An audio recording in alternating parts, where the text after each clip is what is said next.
मैं स्टार्ट करता हूँ, पार्लियामेंट से स्टार्ट करता हूँ। मतलब एक व्यू ये है कि मतलब अभी जो रिसेंट पार्लियामेंट सेशन हुआ, राहुल गांधी ने नेशनल सिक्योरिटी का मुद्दा उठाया, जो जनरल नरवरे थे उनकी मतलब एक बायोग्राफी से कोट किया और जो उनको नहीं करने दिया गया, और उन्होंने एपिस्टिन फाइल्स का भी मुद्दा उठाया और उन्होंने नारे भी लगाए कि प्राइम मिनिस्टर इज कॉम्प्रोमाइज्ड। एक व्यू ये भी है कि मतलब ये जब टाइम मिला ओपोजिशन को कि वो देश के रियल इश्यूज उठा सकते हैं, जब पार्लियामेंट बहुत कम दिनों के लिए फंक्शन करता है, और कांग्रेस ने डिसाइड भी किया था कि जब नरेगा को चेंज किया गया, जी राम जी बिल लाया गया, तो वो मतलब अक्रॉस इंडिया प्रोटेस्ट करेंगे, लोगों को अवेयर करेंगे। तो जब एक ये मौका मिला था, तो आपको नहीं लगता कि मतलब उनको रियल इश्यूज भी उठाने चाहिए थे? आप मुझे बड़ा अजीब प्रश्न पूछ रहे हैं। पार्लियामेंट्री डेमोक्रेसी का क्या रिक्वायरमेंट है? You see the history of parliamentary democracy. Parliamentary democracy की सबसे बड़ी चीज क्या है? Debate, discussion and dissent. Rahul Gandhi leader of opposition है, उनको बुलाया गया, वो क्या बोल रहे हैं? Please go through what is the scope of president address. कोई आपको पत्रकार देख रहा है जाके मैं पार्लियामेंट प्रैक्टिस को पढ़िए कि कोई भी आदमी प्रेसिडेंट एड्रेस में क्या बोल सकता है? खुद बिरला जी का जब टीएमसी के नेता ने पूछा था, उन्होंने क्या बोला?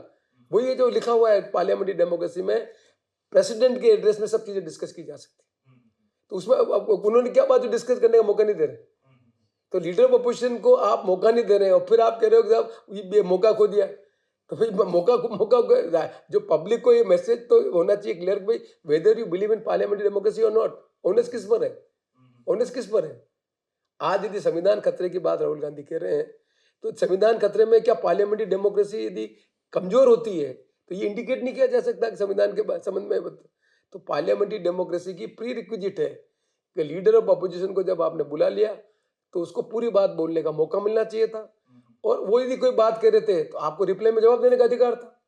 आप बोले ही नहीं देंगे, ये तो पार्लियामेंट डेमोक्रेसी का सिस्टम नहीं है।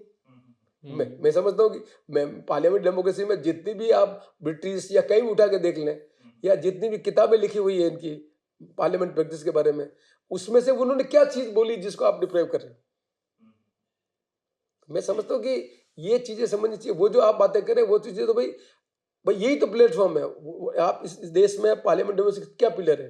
Number 1 legislator, executive and judiciary. Legislator का मतलब क्या है कि भाई ये जो पार्लियामेंट जो जीत के आई, मेंबर जीत के आए, ये संसद बनती है। जो मिनिस्टर है वो एग्जीक्यूटिव है। तो एग्जीक्यूटिव जो निर्णय करती है उसको ही तो स्क्रूटनी करने का काम लेजिस्लेटर का है। तो जो सरकार को निर्णय करती है कि वो सरकार जो जिसकी मेजोरिटी सरकार है वही पॉलिसी बनाती है, उस पॉलिसी को स्क्रूटनी करने का तो जगह कौन सी है? Legislator, parliament. और उसमें सबसे इंपॉर्टेंट आदमी कौन है? Leader of opposition. Ruling party का अपोजिशन तो क्या, तो उसको गवर्नमेंट की पॉलिसी के बारे में बोलने का अधिकार नहीं है। तो पार्लियामेंट डेमोक्रेसी को हमने क्यों अडॉप्ट किया? क्यों हम बच्चों को पढ़ाते हैं कि पार्लियामेंट डेमोक्रेसी में the legislator represent the aspiration of the people, he is not individual. Rahul Gandhi was not speaking as an individual, he was speaking as leader of opposition. तो लीडर ऑफ अपोजिशन को आप जो parliamentary democracy में president address में जो बोलने का है, वो तो बोलने का पूरा स्कोप है उसमें। उसमें गवर्नमेंट की जो पॉलिसी है, आपका जो एक्शन है, उसके बारे में तो डिस्कस करेगा वो। आप उसमें तथ्य नहीं है तो आपको रिफ्यूटल करने का अधिकार था। तो मैं समझता हूँ कि ये तो आप नैरेटिव गलत बना रहे हैं। नहीं, नैरेटिव नहीं सर। डेमोक्रेसी अगर आप बोल रहे हैं कि डेमोक्रेसी, पार्लियामेंट डेमोक्रेसी, तो फिर क्या करें आप? डिबेट, डायलॉग होता है, डिसेंट भी होता है, डिस्कशन भी होता है, तो एक ओपिनियन मैं अपना एज ए सिटीजन दे सकता हूं ना कि मतलब राहुल गांधी और भी मुद्दे उठा सकते थे। मैं ये नहीं बोल रहा कि वो मुद्दे आप डिबेट किस में चल रही थी? Don't confuse. डिबेट किस में थी? प्रेसिडेंट के एड्रेस तो उसमें तो बोलेंगे। हाँ, तो मैं वही बोल तो डिबेट तो आप बोलने का दे, आप वो क्या बोलते नहीं बोलते आप क्यों इन्फ्लुएंस निकाल रहे हैं? आप यदि बोलने का मौका देते तब उसके कंटेंट पे आप कमेंट कर सकते थे। अब आप अभी तो आपने मौका ही नहीं दिया, तो आप उसमें खाली एक वो स्पेकुलेशन कर रहे हैं। पर लोकसभा स्पीकर कैसा किया जाना चाहिए, वैसा किया जाना, is speculation.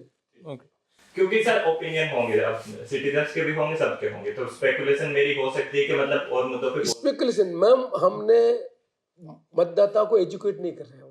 What is the role of parliament, what is the role of LOP, what is the scope of debate of president. ये यदि पत्रकार को, जनता को मालूम हो तो चीजें बहुत क्लियर हो जाएगी। तो सर मैं राजस्थान पे आता हूँ, आप यूनियन रूरल मिनिस्टर है, तो मैं देख रहा था कि अभी जो मतलब प्रोटेस्ट वगैरह हो रहे हैं वेस्टर्न राजस्थान में, तो मतलब खेतड़ी बचाओ आंदोलन हो रहा है या रिन्यूएबल एनर्जी प्रोजेक्ट्स लग रहे हैं, उनकी वजह से मतलब लोगों के लाइवलीहुड पे इम्पैक्ट पड़ रहा है। तो मतलब जब एक कॉलोनियल एरा में लॉज बनाए गए कि वेस्टलैंड कैटेगरी बनाएगी कि कई बैरन लैंड्स हैं, डेजर्ट लैंड्स हैं, उसको आप वेस्टलैंड कैटेगरी में डाल दो और आप फिर उन लैंड को कोई भी अदर पर्पज के लिए डाइवर्ट कर सकते हो, जैसे सोलर प्रोजेक्ट्स वगैरह के लिए।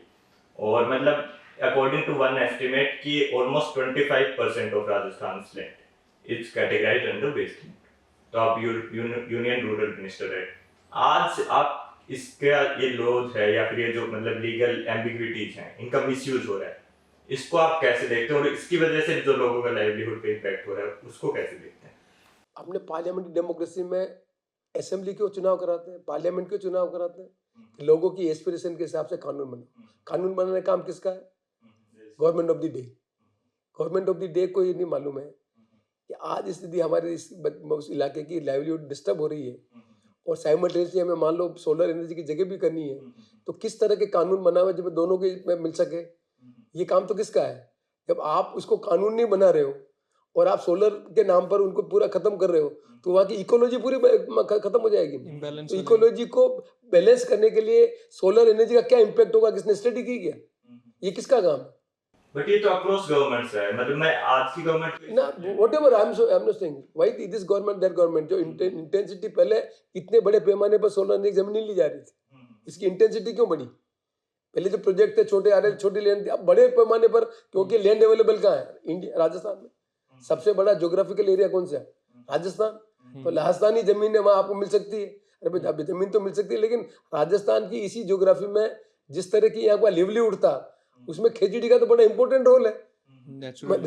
तो उसके लिवलीहुड के जो इम्पैक्ट है उसको एसेस करने के बाद आपको क्या जाना चाहिए था, तो डिसकंटेनमेंट नहीं बढ़ता। तो मैं समझता हूँ कि कोई भी चीज यदि हम लागू करते हैं तो उसको लागू करने के पहले लिवलीहुड को डिस्टर्ब नहीं को इसकी साइंटिफिक स्टडी करने के बाद कानून में परिवर्तन करके चीजें की जानी चाहिए। आप वो तो काम कर नहीं रहे हो, आप खाली उसका बेनिफिट, तो आप यदि उनको खेजड़ी के पेड़ खत्म कर रहे हो, पेड़ को आप जमीन दे रहे हो, तो you are alienating the society and benefit तो कुछ ही आदमी को मिलेगा। ये कौन सी सोसाइटी डेवलपमेंट है कि आप पूरे के पूरे इतने इलाके को आप इकोलॉजी डिस्टर्ब कर रहे हो, उनके लिवलीहुड डिस्टर्ब कर रहे हो और उसका बेनिफिट कुछ जो सोलर एनर्जी के एक मालिक को मिलेगा।